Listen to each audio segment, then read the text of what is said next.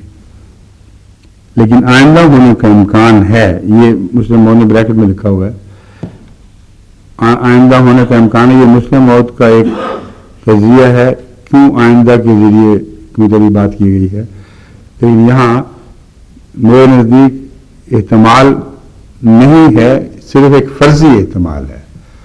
حضرت مسلم موت نعوذ باللہ من ذالک یہ نہیں کہہ رہے تھے کہ رسول اللہ صلی اللہ علیہ وسلم گناہ سے زد ہو سکتے تھے آئندہ.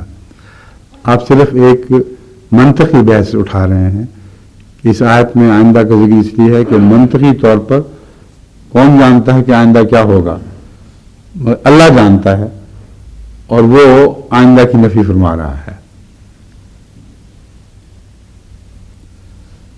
اور تجھ پر اپنی نعمت پوری کرے گا اور تجھے سیدھا رستہ دکھائے گا اور اللہ تیری شاندار مدد کرے گا. یہ تو اللہ کا تعلق ہے, اللہ اور رسول کا معاملہ ہے کہ یہ بیان کرنا مقصود ہے کہ رسول اللہ صلی اللہ علیہ وآلہ وسلم کا حج اس شان سے قبول ہوا ہے کہ کبھی دنیا میں کسی کا حج اس شان سے نہ قبول ہوا نہ آئندہ ہو سکتا ہے. حج کے متعلق سب دنیا جانتی ہے کہ پہلے گناہ بخشے جاتے ہیں, لیکن حج کے بعد جو گناہ ہوں ان کی بخشش کا کوئی وعدہ نہیں ہوا کرتا, لازم نہیں ہوا کرتا. لیکن رسول اللہ صلی اللہ علیہ وسلم کا حج اس شان سے قبول ہوا ہے کہ گو امکانی بحث پوری ہے آئندہ گناہوں کی. لیکن اگر فرض کرو آئندہ کوئی گناہ ہو بھی جاتا تو خدا تعالیٰ کے نزدیک وہ حج جو ظاہری رسوم کے لحاظ سے ادا نہیں کیا گیا اس حج کی قبولیت کا یہ حال ہے کہ پچھلے گناہ بھی معاف اور اگلے گناہ بھی معاف, یعنی ساری زندگی کو ایک تحفظ حاصل ہو گیا خدا تعالیٰ کی طرف سے. بس یہ آیت رسول اللہ صلی اللہ علیہ وآلہ وسلم کی شان میں ایک ایسا عظیم نقطہ بیان فرما رہی ہے جس کے لیے ہمیں کسی شان نزول کی حدیث کے حوالے کی ضرورت نہیں ہے. اب مومنوں کا حال سنیں. هو الذی انزل السکینہ فی قلوب المؤمنین, یہ المومنین وہ سارے مومن ہیں جو ساتھ شامل تھے, ان کی بھی ایک حفاظت کا وعدہ فرمایا گیا ہے. یہ خیال کہ ان میں سے نکل کے منافق بنتے تھے یہ سراسر بہتان ہے اور اس آیت کریمہ کے اوپر ایک افتراء ہے. هو الذی انزل السکینہ فی قلوب المؤمنین, وہ لوگ جو بیعت رضوان کرنے والے تھے ان کے دلوں پر سکونت اتری تھی کہ نہیں اتری تھی؟ کیا ان میں سے منافقین نے بننا تھا جن کو خدا تعالیٰ نے درخت کے نیچے سکینت عطا فرمائی؟ اس کا ذکر فرماتے ہوئے اللہ فرماتا ہے وَلِلَّهِ جُنُودُ السَّمَاوَاتِ وَالْأَرْضِ وَكَانَ اللَّهُ عَلِيمًا حَكِيمًا, اللہ کے جنود ہیں آسمانوں اور زمین میں, یعنی جو فرشتے اترتے تھے وہ خدا کے وہ جنود فرشتے ہیں جو نازل ہوا کرتے ہیں اللہ تعالیٰ کے فرمان کے مطابق اور یہ سکینت اتارتے ہیں. بس جو سکینت ان کے دلوں پر اتری یہ اللہ تعالیٰ نے جنود بھیجے تھے جن کو آپ نہیں دیکھتے اور اس کی تفصیل دوسری آیات میں موجود ہے. جنود لم تروہا, وہ جنود واقعتاً ایسے فرشتے ہیں جو تمام کائنات کے امور پر معمور ہیں. ایک ایک چیز جو کائنات میں قانون قدرت کے طور پر جاری ہے جس کو سائنسدان سمجھتے ہیں کہ از خود ہو رہا ہے. از خود کیوں ہو رہا ہے؟ کیوں ایسا عظیم شان نظام کائنات ہے جس میں ہر چیز بحکمت ہے؟ اس بات کو بھلا دیتے ہیں، کیونکہ اس کو مانیں گے تو خدا ماننا پڑے گا۔ اس لیے جنود کا لفظ یاد رکھنے کے لائق ہے کہ فرشتے لازماً ہر چیز کو چلا رہے ہیں، ورنہ قانون اگر بغیر نگرانی کے ہوتے تو متصادم ہو جاتے، ٹکرا جاتے، ایک فساد عظیم برپا ہو جاتا۔ قانون کو جاری رکھنے کے لیے ایک پولیس فورس درکار ہوا کرتی ہے کہ نہیں؟ بس خدا نے کائنات کا قانون ہی نہیں بنایا بلکہ ایسی پولیس فورس بنائی ہے جو اس قانون کو نفاذ کروائے، سوائے اس چیز کے کہ خدا نے وہاں خود اجازت دی ہو کہ چاہو تو اس کی پابندی کرو، چاہو تو نہ کرو۔ اب سڑکوں کا نظام ہے، اس کے لیے ہر جگہ قانون، ہر جگہ سائن بورڈ لگے ہوئے ہیں، لیکن ایک شخص کو عملاً یہ اختیار بھی حاصل ہے کہ ان نگران سائن بورڈز کی پرواہ نہ کرے جو اس کی حفاظت کر رہے ہیں، اور کسی بورڈ پر جا کے وہ اچھل کے دوسری طرف جا پڑے۔ تو قانون کی نافرمانی سے مراد وہاں نافرمانی ہے جہاں اختیار ہے، ورنہ جہاں اختیار نہیں ہے وہاں 100% باریکی کے ساتھ، تفصیل کے ساتھ یہ قانون نافذ ہیں، کوئی نہیں ہے جو ان کو توڑ سکے اور ان کے خلاف عمل کر سکے۔ یہ جنود ہیں جن کا وعدہ ہے وَلِلَّهِ جُنُودُ السَّمَاوَاتِ وَالْأَرْضِ، کہ خدا تعالیٰ نے مومنوں سے یہ وعدہ فرمایا لِيَزْدَادُوا إِيمَانًا مَعَ إِيمَانِهِمْ، یہ وعدہ نہیں فرمایا کہ منافقت مع منافقتہم، کہ ان مومنوں کو اللہ تعالیٰ منافق بنائے گا اور ان کے نفاق کو بڑھانے کے لیے جنود اتارے گا تاکہ پہلے سے بڑھ کے منافق ہو جائیں۔ اس لیے وہ جو شیعہ عقیدہ تھا اس کا تو کوئی نام و نشان نہیں چھوڑا اس آیت نے۔ اس سے آگے چلیں، کیا فرماتا ہے؟ لِيُدْخِلَ الْمُؤْمِنِينَ وَالْمُؤْمِنَاتِ جَنَّاتٍ تَجْرِی مِن تحتہا الْأَنْہار۔ اب یہ جو بات کی کوئی جنگ یا کوئی اور بات پیش کرنا چاہیں تو جنات میں داخل ہونے کی بات کی پیش کریں گے؟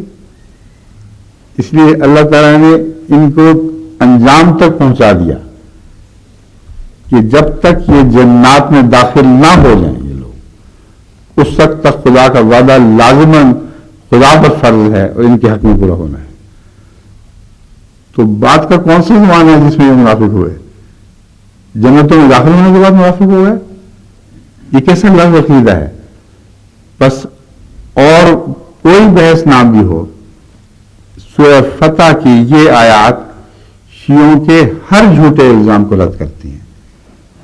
وہ تمام صحابہ جو سورہ حدیبیہ میں شامل ہوئے ہیں، جنہوں نے درخت کے نیچے بیعت کی ہے، ان کے ذکر میں اللہ تعالیٰ فرما رہا ہے میرے ان سے وعدے اس دنیا کی فتح کے نہیں ہیں بلکہ قیامت تک کے ممتد ہیں، اور جنتوں میں وہ لوگ داخل کیے جائیں گے، اور یہ اللہ تعالیٰ پر فرض ہے، اور برائیاں بڑھائی بھی جائیں گی۔ وَيُكَفِّرُ عَنْهُمْ سَيِّئَاتِهِمْ، اگر کوئی برائی رہ بھی گئی تھی تو اللہ نے اپنے وہ فرض کر لیا ہے کہ ان برائیوں کو دور کرے گا۔ بس صلح حدیبیہ کے بعد تمام صحابہ کا جو اس سورہ میں شامل تھے سفر نیکیوں کی طرف ہے، برائیوں کے کم ہونے کی طرف ہے، اور نیکیوں کے بڑھتے ہوئے اس حد تک آگے بڑھنے کا ذکر ہے کہ خدا تعالیٰ ان کو جنات نصیب کر دے گا اور اس دنیا میں انہیں کوئی ناپاک تبدیلی نہیں آنے دے گا۔ اب اس میں صرف رسول اللہ صلی اللہ علیہ وآلہ وسلم کے زندگی کی باتیں نہیں ہیں۔ اکثر شیعوں نے یہ بات گھڑی ہے کہ فلاں جنگ میں وہ تو خیر ہو گیا، فلاں جنگ میں یہ حرکت کی فلاں میں، اس کے بعد کہتے ہیں جب رسول اللہ صلی اللہ علیہ وآلہ وسلم نے آنکھیں بند کی تو پھر یہ صحابہ بگڑے۔ یہ آیت قرآن کہتی جھوٹ بولتے ہو۔ اللہ فرماتا ہے مرتے دم تک میں نے بگڑنے دوں گا، تم کون ہوتے ہو ان کے بگاڑ کی باتیں کرنا۔ بس یہ تمام صحابہ رسول اللہ صلی اللہ علیہ وسلم کی زندگی میں بھی پاک صاف اور خدا کی حفاظت کے نیچے تھے، اور رسول اللہ صلی اللہ علیہ وسلم کی زندگی کے بعد بھی مسلسل اسی حفاظت کے نیچے تھے۔ جو اپنے مذہب کو ثابت کرنے کے لیے اس آیت کو جھٹلاتا ہے اس کا قرآن سے کوئی تعلق نہیں، خود ذمہ دار ہے. اس لیے جیسا کہ میں نے عرض کیا ہے، میرے نزدیک یہ آیات شیعہ غلط عقائد کو رد کرنے کے لیے اپنی ذات میں مکمل ہیں. کوئی بھی ان میں ادنا سا پہلو بھی باقی نہیں رہا جو ان کی روایات کو رد نہ کریں. اور انہوں نے جو شان نزول بنائی ہوئی ہے آیات کی، یہ آیات اس کے ساتھ رد کر رہی ہیں. بس یہ شان نزول ہوتی ہے. اللہ تعالیٰ شان نزول بیان فرماتا ہے تو اس شان سے بیان کرتا ہے کہ اس میں کوئی پہلو بھی باقی نہیں چھوڑتا جس کا بیان کرنا ضروری ہو.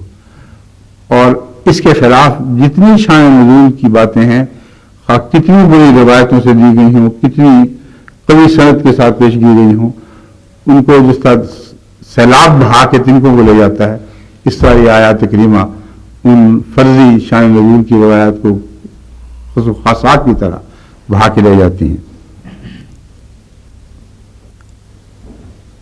اب وہ منافقین ہیں جو ان آیات کی شان نزول کے برعکس معنی کرتے ہیں. یہ منافقین نہیں ہیں جن کا ذکر گزرا ہے. فرمایا وہ یعذب المنافقین والمنافقات والمشرکین والمشرکات ظانین باللہ ظن السوء. وہ منافق ہیں اور وہ مشرک بھی خدا کے غضب کے نیچے ہیں جو اللہ پر ظن سوء رکھتے ہیں. اللہ یہ وعدہ دے رہا ہے اور وہ برظنیاں کرتے ہیں اللہ تعالیٰ پر اور کہتے ہیں اللہ تعالیٰ ان لوگوں کی نیکیاں نہیں بڑھائے گا، ان کو اور بدیوں میں مبتلا کرے گا، ان کو پر جو فضل کے وعدے ہیں وہ چھین لے گا، جنتوں میں داخل نہیں کرے گا. یہ سارے اللہ پر ظن سوء کا نتیجہ ہیں، اور جو اللہ پر ظن سوء کرے گا وہی مشرک ہے اور وہی منافق ہے. علیہم دائرۃ السوء، ان کی وہ جو برائیاں ان میں دیکھنا چاہتے ہیں کہ ان کو تقدیر اڑا دے، وہ ان کے اوپر پڑے گی. اور مسلمانوں کا، ان مسلمانوں کا ایک ایسا روشن مستقبل دیکھیں گے کہ ان کے کوسنے، ان کی بددعائیں، ان کا یہ کہ اللہ ان کو عذاب ڈالے، یہ ساری باتوں کو دیکھنے سے یہ لوگ معلوم رہ جائیں گے. اور محمد رسول اللہ کے سچے غلام جن میں ابو بکر بھی تھے، صدیق، عمر، فاروق رضی اللہ تعالیٰ عنہ بھی تھے جو شہیدوں میں شمار ہوئے، اور حضرت عثمان جن کے متعلق میں نے ایک روایت بیان کی تھی کہ وہ صدیقوں میں بھی ہیں اور شہیدوں میں بھی ہیں، اور حضرت علی چوتھے خلیفہ. ان چاروں کے تعلق میں اور ان کے ساتھیوں کے تعلق میں یہ آیات قطعیت رکھتی ہیں.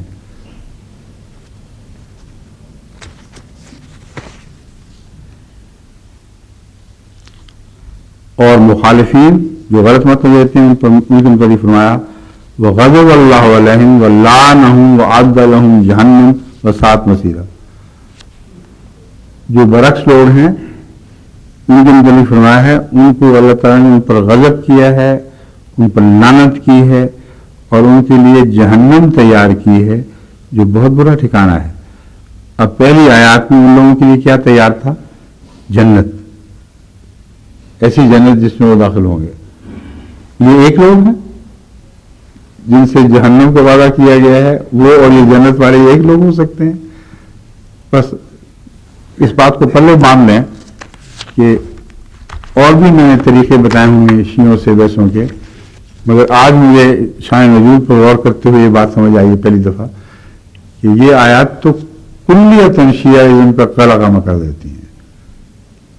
ایک ہی دین باقی رہتا ہے جو تمام خلفاء سے وابستہ ہو، اور رسول اللہ صلی اللہ علیہ وسلم اور صحابہ سے جنت میں داخل ہونے تک جو وعدے کیے گئے ہیں، جو ان پر ایمان لانے والے لوگ ہیں وہی سچے ہیں، اور باقی سب قرآن کے مخالف ہیں.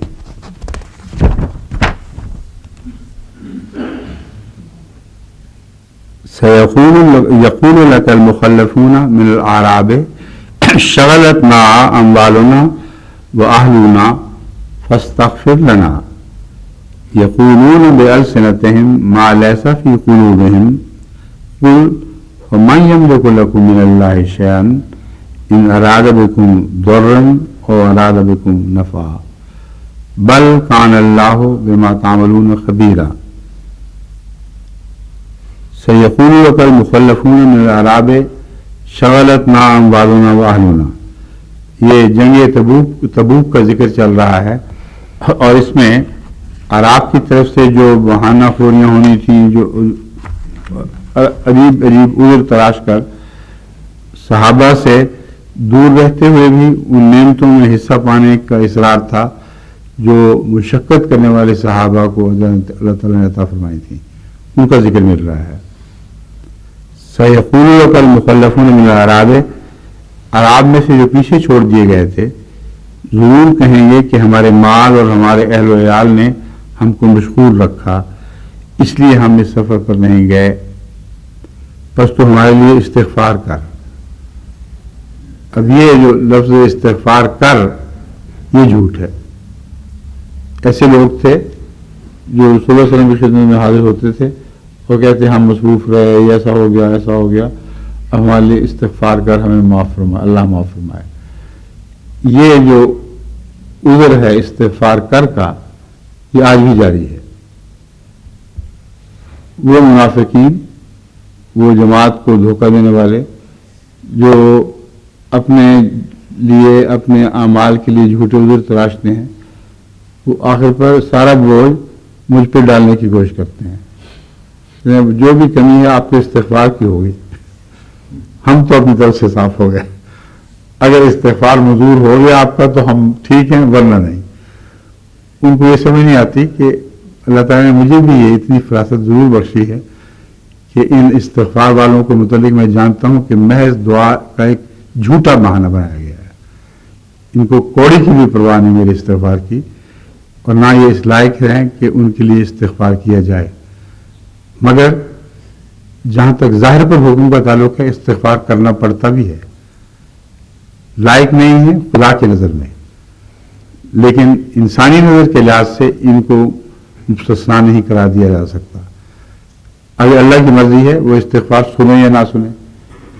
رسول اللہ صلی اللہ علیہ وسلم سے بھی تو کہا تھا نا، کر لے استغفار جتنا کرنا ہے، سننا میں نہیں ہے. بس وہی مضمون ہے جو ہمیشہ کے لیے جاری و ساری ہے. مجھے مجبوراً، میں خدا تو نہیں، میں دل کا حال تو نہیں جانتا، مگر اندازہ رکھتا ہوں کہ یہ ایسے ہی ہیں. مگر مجبوراً ان آیات کریمہ کی روشنی میں جو استغفار کے متعلق بیان کر رہی ہیں ان کے لیے استغفار کرنا پڑتا ہے. لیکن دل میں ایک خلا سا رہتا ہے، ایک خوف سا رہتا ہے کہ استغفار سنا نہیں جانا. اور واقعات بعد میں بتاتے ہیں کہ یہ اندازہ درست ثابت ہوتا ہے. مگر کئی ایسے ہوں گے جن کے متعلق ہو سکتا ہے میرا اندازہ غلط ہو. اللہ تعالیٰ ان کے دل کا حال بہتر جانتا ہے اور ان کے حق میں استغفار سن بھی لے. اور کبھی ایسے لوگ بھی سامنے آ جاتے ہیں جن کی واقعتاً کایا پلٹ جاتی ہے. تو لفظ استغفار میں یہ بات پیش نظر رکھیں کہ استغفار کرنا آپ کے فرائض میں داخل ہے. اگرچہ استغفار کی درخواست کرنے والے جھوٹے ہی کیوں نہ ہوں. پس رسول اللہ صلی اللہ علیہ وسلم کے سامنے آ کر وہ یہ کہا کرتے تھے، یقولون بألسنتہم ما لیس فی قلوبہم، اپنی زبانوں سے وہ بات کہہ رہے ہیں جو ان کے دل میں نہیں ہے. قل فمن یملک لکم من اللہ شیئا ان اراد بکم ضرا. تو استغفار کے متعلق تو رسول اللہ صلی اللہ علیہ وسلم کا یہی طریق تھا کہ آپ کرتے تھے، گناہگاروں اور منافقین کے سردار کے لیے بھی کرتے تھے. لیکن فرمایا ان کو یہ مطلع ضرور کر دے کہ اللہ سے تمہیں کون سی چیز بچائے گی اگر وہ تمہارے لیے ضر کا، نقصان کا ارادہ کر لے. او ارادہ بکم نفع، یا اللہ اگر تم میں سے کسی کو نفع پہنچانا چاہے تو اسے کوئی روک بھی نہیں سکتا. بس یہ یاد رکھو کہ فیصلہ اللہ نے کرنا ہے. اگر تم نفع کے لائق اس کی نظر میں ٹھہرے تو کوئی دنیا کی طاقت اس نفع کی راہ میں حائل نہیں ہو سکتی. اور اگر جیسا کہ ظاہر ہے تمہارے دل میں نفاق ہے تو خدا تعالیٰ کے ضر سے جو تمہیں پہنچے گا اس سے تمہیں کوئی بچا نہیں سکے گا. بل کان اللہ بما تعملون خبیرا، بلکہ صورت حال یہ ہے کہ اللہ تمہارے دلوں کا حال خوب اچھی طرح جانتا ہے، اس سے بخوبی باخبر ہے۔ بل ظننتم ان لن ينقلب الرسول والمؤمنون الى اهلهم ابدا، تمہارا حال یہ ہے کہ تم یہ گمان کیا کرتے تھے کہ حضرت محمد مصطفیٰ رسول اللہ صلی اللہ علیہ وسلم اور مومن اپنے اہل و عیال کی طرف کبھی بھی واپس نہیں آئیں گے، ابداً کبھی بھی واپس نہیں۔ زُیِّنَ ذَلِکَ فِی قُلُوبِکُم، یہ گمان ایک خطرناک صورتحال کے اندازے کے نتیجے میں بھی ہو سکتا تھا، مگر اگر ایسا ہوتا تو ان کے دلوں کو انتہائی تکلیف پہنچنی چاہیے تھی۔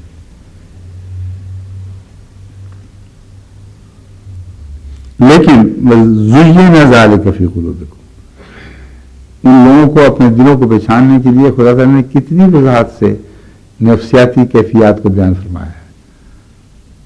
محض اس اعلان پر اکتفا نہیں کی کہ تم جھوٹ بول رہے ہو، تم یہ کر رہے ہو، فرمایا یاد کر لو، اپنے دلوں کو اچھی طرح دیکھ لو۔ تمہیں جب یہ خیال گزرا تھا کہ جنگ تبوک کا سفر اتنا خطرناک ہے کہ اس سے رسول اللہ صلی اللہ علیہ وسلم اور آپ کے صحابہ لوٹ نہیں سکتے، تو تمہارے دل میں تو غم کی آگ لگ جانی چاہیے تھی، ناقابل برداشت حال ہو جاتا کہ رسول اللہ صلی اللہ علیہ وسلم دوبارہ نہیں دیکھ سکیں گے۔ لیکن اے وقتوں تم خوش ہوتے تھے اس بات سے، یہ خیال تمہارے دل میں زینت بنا دیا گیا اور تمہیں بہت اچھا لگتا تھا کہ اب کبھی نہیں آئیں گے اور ہمیشہ کے لیے ہمیں ان سے چھٹکارا ہو گیا۔ یہ آیت کریمہ قطعیت کے ساتھ ان لوگوں پر ان کا حل کھول رہی ہے۔ وَظَنَنْتُمْ ظَنَّ السَّوْءِ وَكُنْتُمْ قَوْمًا بُورًا، اور تم نے ایک بدظنی سے کام لیا۔ ظن سو سے مراد عام بدظنی نہیں بلکہ خدا کے حق میں بھی بدظنی کی، لوگوں کے حق میں بھی بدظنی کی، اور یہ ظن اپنی ذات میں انتہائی قریب منظر تھا، قریب تھا کہ رسول اللہ صلی اللہ علیہ وسلم واپس نہیں آئیں گے۔ وَكُنْتُمْ قَوْمًا بُورًا، اور تم ہلاک ہونے والے لوگوں میں شامل ہو گئے ہو۔ اب یہ جو ظن والی بات ہے ایک جہاد میں مصروف لوگوں کے متعلق، یہ بات آج کل بھی کبھی کبھی دکھائی دیتی ہے، اور یہ شان نزول ایسی ہے جس پر غور کریں گے تو آج کل کی بعض برائیوں کو دور کرنے میں مدد ملے گی۔ تمام عالم میں ایک تبلیغی جہاد ہو رہا ہے، اور اس جہاد کی کامیابی کی خبریں جب بھی مومن سنتے ہیں وہ خوش ہوتے ہیں، اور وہ لوگ جو خود محروم ہیں اس جہاد سے اور وہ ظن سو رکھتے ہیں کہ مومنوں سے غلطیاں ہوں گی، ان کو مار پڑے گی، یہ ہوگا وہ ہوگا، اگر کسی جگہ اس جہاد کے نتیجے میں جہاد کے بعد کہیں کمزوریوں کی اطلاع ملے کہ نئے داخل ہونے والوں میں یہ بھی کمزوریاں ہیں، یہ بھی کمزوریاں ہیں، تو اپنے دلوں کو ٹٹول کے دیکھ لیں، اگر ان کو دکھ پہنچتا ہے تو یہ سچے مومن ہیں۔ اگر وہ خوش ہوتے ہیں، دیکھا نا ہم کہتے تھے نا یہ فضول باتیں ہیں، تو وہ جھوٹے اور منافق ہیں، اور یہ آیت ان کو رد کر رہی ہے۔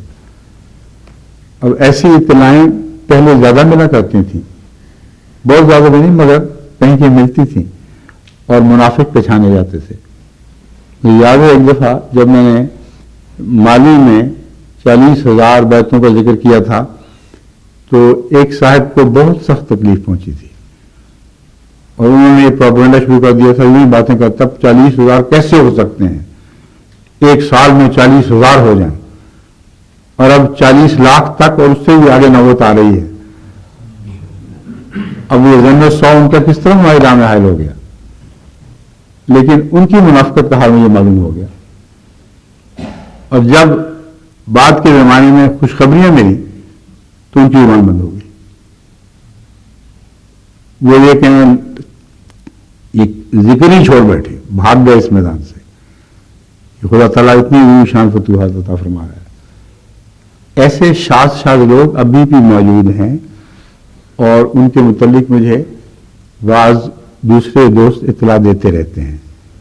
وہ کہتے ہیں، جب آپ کہتے ہیں کہ ہندوستان میں اس طرح اللہ تعالیٰ نے ہمیں کامیابیاں بخشی، فلاں افریقی ملک میں اس طرح بخشی، فلاں اس طرح بخشی، تو بجائے اس کے کہ ان کو پوری خوشی پہنچے، وہ کہتے ہیں کہ دیکھو جی یہ کثرت سے آنے والے ہیں، ان میں خرابیاں بھی ہیں، ان میں یہ بھی ہے، ان سے تو پردہ پر ڈالا جا رہا ہے اور دنیا کو گویا دکھایا جا رہا ہے کہ ہمیں خدا تعالیٰ عظیم شان فتویٰ دے رہا ہے۔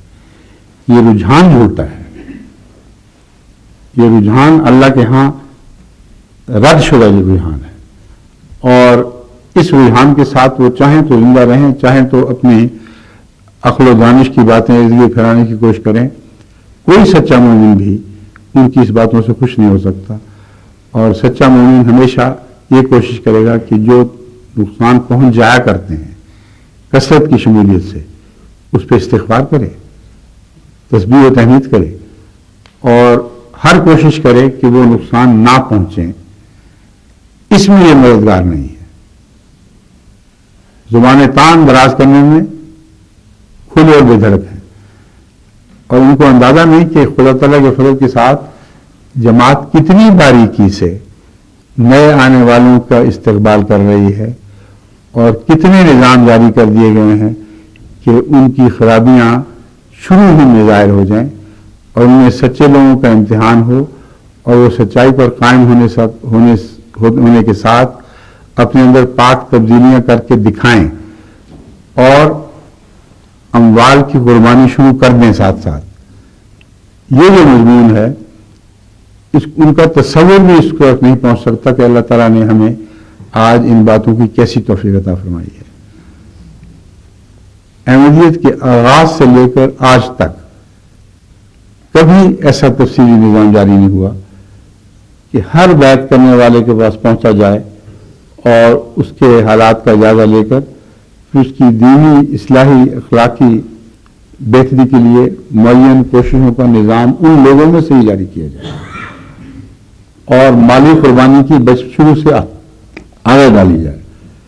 صرف حضرت اقدس مسیح موعود علیہ السلام کی ہدایت میں یہ بات داخل میں نے پڑھی ہے کہ شروع میں ہی ہر ایمان لانے والے کے متعلق رجسٹر ساتھ رکھو اور لکھواؤ کہ کتنا وعدہ کرتا ہے مالی قربانی کا۔ اس کے بعد یہ چیز بھول گئی اور نظر انداز ہو گئی، اور کثرت سے احمدی جو واپس گئے ہیں اپنی پہلی حالتوں کی طرف وہ اس نظام کے نہ ہونے کی وجہ سے تھے۔ اگر ایسا نظام جو آج راضی ہے کسی عالم کسی عاقل کے ذہن میں ہے کہ پہلے گزر چکا ہے تو دکھائیں۔ اتنی عظیم شان توفیق خدا عطا فرما رہا ہے کہ ناشکرے ہیں جو اس اللہ تعالیٰ کے احسان کی ناشکری کر کے جو کچھ ان کا دین ان کے پاس ہے اس کو بھی ضائع کر رہے ہیں۔ تفسیر میں یہاں نہیں جا سکتا، لیکن تمام دنیا میں جو مولدین محنت کر رہے ہیں اور جو کام کر رہے ہیں کس طرح جان جوکھوں میں ڈال رہے ہیں، وہ ہر جگہ گواہ ہیں کہ یہ الزام جھوٹے ہیں۔ کبھی انہوں نے پہلے اس طرح نئے آنے والوں کا استقبال نہیں کیا تھا، کبھی انہوں نے اس باریکی کے ساتھ ان کی کمزوری میں داخل ہو کر ان کو دور کرنے کی کوشش نہیں کی تھی، کبھی ان کو جواب دہی نہیں کرنی پڑی کہ تمہارے علاقے میں یہ بات ہوئی ہے، یہ کمزوریاں کیوں ہیں، کیوں ان کی توجہ نہیں کی۔ بس یہ دور اللہ کے خاص فضل اور احسانات کا دور ہے، اور اس میں ایسے دانشوروں کو آپ کو نظر انداز کر دینا چاہیے، ان کی حیثیت ہی کوئی نہیں، یہ بڑھتے ہوئے قافلے کی راہ نہیں روک سکیں گے، اور اللہ تعالیٰ کے فضل سے جو نئے نظام کے تابع جو نو مبائن کی بہتری اور ان کے حالات کی درستی کی کوشش ہو رہی ہے، یہ اس کے پاسان کو بھی نہیں پہنچ سکتے کہ کتنی تفصیل سے کوشش ہو رہی ہے۔ ان کو چاہیے کہ استغفار کریں اور ان لوگوں کے لیے دعا کریں جو اس میدان میں غیر معمولی محنت سے کام لے رہے ہیں۔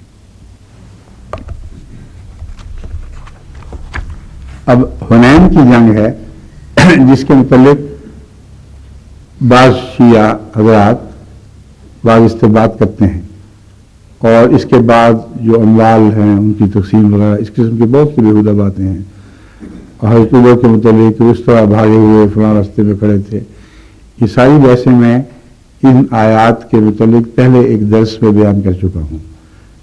یعنی ان آیات کی بحث تو درس میں ابھی نہیں آئی تھی غالباً، سورۃ توبہ جو ہے، لیکن شیعوں کے الزامات کے حوالے سے میں اس کا ذکر کر چکا ہوں۔ مگر سورہ فتح کی آیات کے بعد وہ جو میرا بیان تھا وہ اس کے مقابل پر فتح کی آیات کے مقابل پر ایک معمولی بیان رہ گیا ہے. جس شان کے ساتھ جنت میں داخل ہونے تک اللہ تعالیٰ نے مومنوں کی حفاظت فرمائی ہے، اس کے بعد وہ باتیں علمی باتیں ہیں، مگر اس سے زیادہ اتنی بڑی اہمیت نہیں جتنی سورہ فتح کو آیات کو حاصل ہے.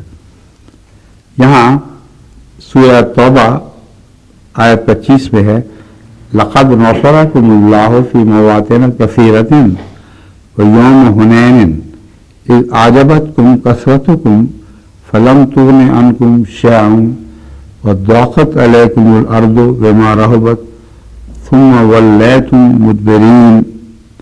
اللہ نے بہت سے مواقع پر تمہاری مدد کی ہے.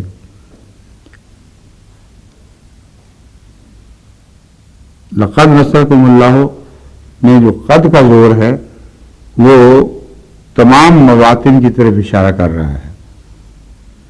یعنی صرف میرے نزدیک یہ مطلب کافی نہیں کہ بہت سے مواطن میں مدد کی ہے. مراد یہ معلوم ہوتی ہے کہ ہر موقع پر جہاں مدد کی ضرورت تھی لازماً اللہ نے مدد کی ہے، ورنہ ایک بھی استثناء مانا جائے تو تعجب ہوگا کہ کیوں خدا نے اس موقع پر مدد نہیں فرمائی.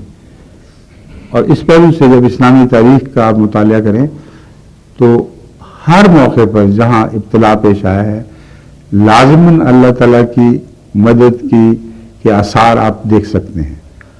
اور ایک بھی واقعہ ایسا نہیں جہاں مسلمانوں کو خدا کی مدد کے بغیر فتح نصیب ہو. بس ہر موقع پر اللہ کی مدد شامل حال رہی ہے. یہ خیال جنگ حنین کے وقت وقتی طور پر پیدا ہوا اور یہی وجہ بنی ہے اس آیت کے نزول کی. بعض نئے آنے والے جو کثرت سے اسلام میں داخل ہوئے ان کو یہ خیال گزرا کہ پہلے تو فتوحات ہوا کرتی تھی، مدد کی ضرورت پڑتی تھی، اب ہم آ گئے ہیں، کثرت کے ساتھ ہم شامل ہو گئے ہیں، اب دشمن کی کیا حیثیت ہے، اب دیکھنا ہمارے ہاتھوں ان کو کیسا زخم پہنچے گا. اس بات کو رد کرنے کے لیے آیت اتری ہے، یہ اس کی شان نزول ہے. اللہ تعالیٰ نے فرمایا یہ بات ہے تو دیکھ لو. اپنی کثرت پر ظلم کرنے والے، اس کو کافی سمجھنے والے اقلیت کے خلاف، یہ نہ بھولنا کہ اقلیت کو غلبہ اس لیے ہوا کرتا تھا کہ اللہ تعالیٰ دیتا تھا، لیکن اگر حالات کو اسی طرح چھوڑ دیا جاتا تو اقلیت کو مغلوب ہو جانا چاہیے تھا. تم نے اس کا انکار کر دیا ہے، تم نے سمجھا ہے اللہ کی مدد کی ضرورت نہیں تھی. اب کثرت کو مدد میسر نہ ہو تو تمہارا کیا حال بنے گا یہ دیکھ لو. جھوٹی اقلیت سے مار کھا جاؤ گے. اس لیے نہیں کہ اللہ اقلیت کی مدد کر رہا ہے، اس لیے کہ اللہ نے اپنی مدد کا وعدہ جو ہمیشہ کے لیے تھا ایک موقع پر وقتی طور پر ہاتھوں ہاتھ کھینچ لیا، تمہیں دکھانے کے لیے کہ اللہ کی مدد تھی جو کام کیا کرتی تھی، نہ کہ کثرت اور قلت کی بحث. اذ اعجبتکم کثرتکم، جب تمہاری کثرت نے تمہیں اپنے اوپر ایک جھوٹے فخر پر مجبور کر دیا. فلم تغن عنکم شیئا، کوئی کارروائی تمہاری کام نہ آئی. وضاقت علیکم الارض، اور تم پر اپنی اکثریت کے باوجود زمین تنگ ہو گئی. بما رحبت، اس وجہ سے جو تم پر روب پیدا ہو گیا. ثم ولیتم مدبرین، اور پھر تم اس سے بھاگ اٹھے، دوڑ پڑے. ضاقت علیکم الارض بما رحبت، رحبت سے مراد میرے نزدیک وہ روب ہے جو لڑائی کا روب ان پر طاری ہو گیا تھا، اور وہ خوف جس کے نتیجے میں وہ بھاگے ہیں، اس کی وجہ سے زمین تنگ ہو گئی. اب کیسی مزے کی بات ہے، کثرت ہو تو زمین تنگ ہونی چاہیے تھی. تو فساد و غارت کا یہ بھی ایک عجیب انداز ہے کہ کثرت کے ہوتے ہوئے زمین تنگ ہو گئی. مراد یہ ہے کہ تمہاری کثرت نے